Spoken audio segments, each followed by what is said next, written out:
আসসালামু আলাইকুম। সালাম দিতে তো দেরি হয়ে কেন? তা যেন তুমি এখন কি করছো? জি, একটা ডে কেয়ার সেন্টারে আছি। শিশুদের আমার খুবই ভালো লাগে কি না? হ্যাঁ হ্যাঁ, আমার ছেলে আমার বাচ্চাদের খুব পছন্দ করে আর কি। মাশাআল্লাহ মাশাআল্লাহ। বুঝলেন ভাই সাহেব, আমার বড় মেয়ে অনেক কষ্ট করে মানুষ করেছি, সেজন্য ও সবকিছু আমরা পারফেক্ট চাই। কিন্তু জামাইবাবু পারফেক্ট কিনা সেটাও দেখাতে উচিত। তা বাবা, অবশ্যই। তুমি যদি একটু হেঁটে দেখাতে। বাবা, তুমি কি মনে করো আমি আমার জন্য ল্যাংড়া জামাই বেছে নিব? আজিব। তুই চুপ থাক, তোর ভালো মন্দ বলে দেয় তো আমাদেরও আছে। বাবা যাও। যাও বাবা, যাও যাও। হ্যাঁ হ্যাঁ, যাও বাবা, একটু দেখো, যাও। যাও।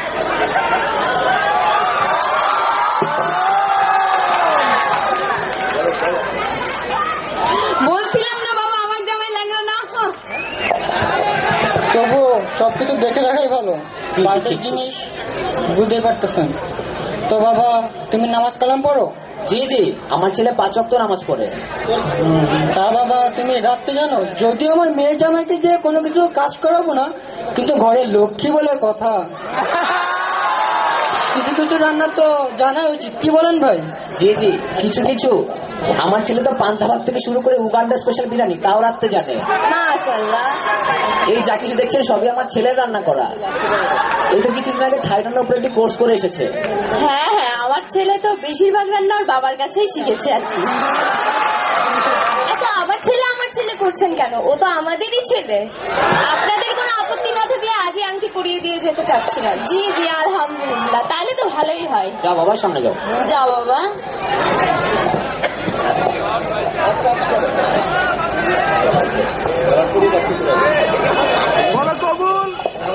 অত দূরে যাবো না, এদিকে আসো।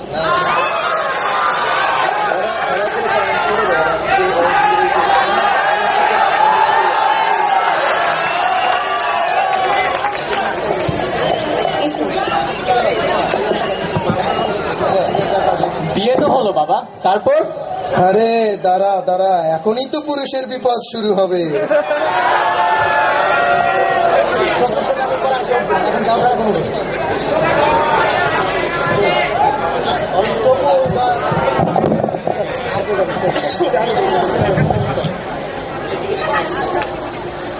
টিং টং।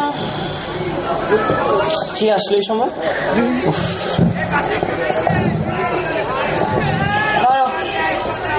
এতক্ষণে আসার সময় হলো তোমার? আরে অফিসে অনেক কাজ ছিল। অফিসে কাজ ছিল বলে সারাদিন একটা ফোনও দিবা না? আরে আজিব, অফিসে কি আমি ফোনে কথা বলতে চাই নাকি? ফোনে কথা বলার জন্য অফিসার আমাকে স্যালারি দেয়? ছেলে মানুষের বুদ্ধি শুদ্ধি কিছুই নাই।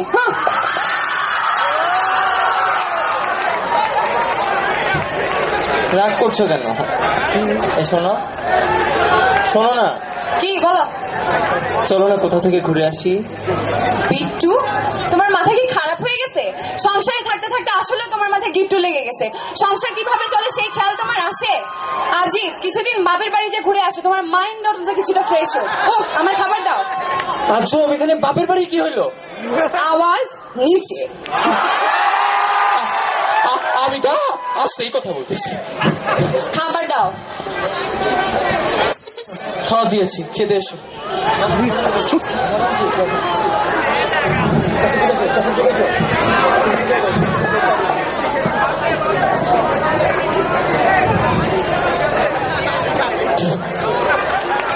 এসব কি রান্না করছো বিট্টু? যে হারে লবণ খরচ করতেছো তাতে তো লবণ কিনতে কিনতে আমার স্যালারি শেষ হয়ে যাবে। মানে এই জন্য আমার সংসার চলে না, আমি বুঝছি, বুঝছো? আজিব, এই তোমাকে এইসব রান্না করার জন্য আমি বিয়ে করছি। বুঝছি তো বুঝছি, বিয়ের পরে তো আমার কিছুই ভালো লাগে না তোমার। আমি পুরান হয়ে গেছি না, আমার আর ভালো লাগে না তোমার, বুঝছি তো। সারাক্ষণ আর খালি ক্যাট ক্যাট আর ক্যাট ক্যাট। এর চেয়ে হোটেলে যে খাওয়া অনেক ভালো।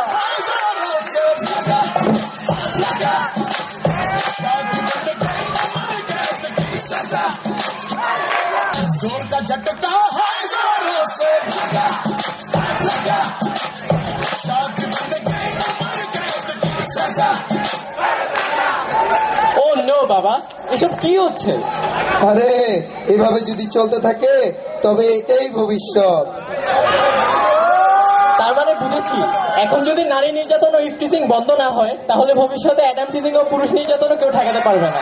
ঠিকই বুঝেছিস, নারী আর পুরুষ একে অপরের প্রতিযোগী না হয়ে যদি সহযোগী হয়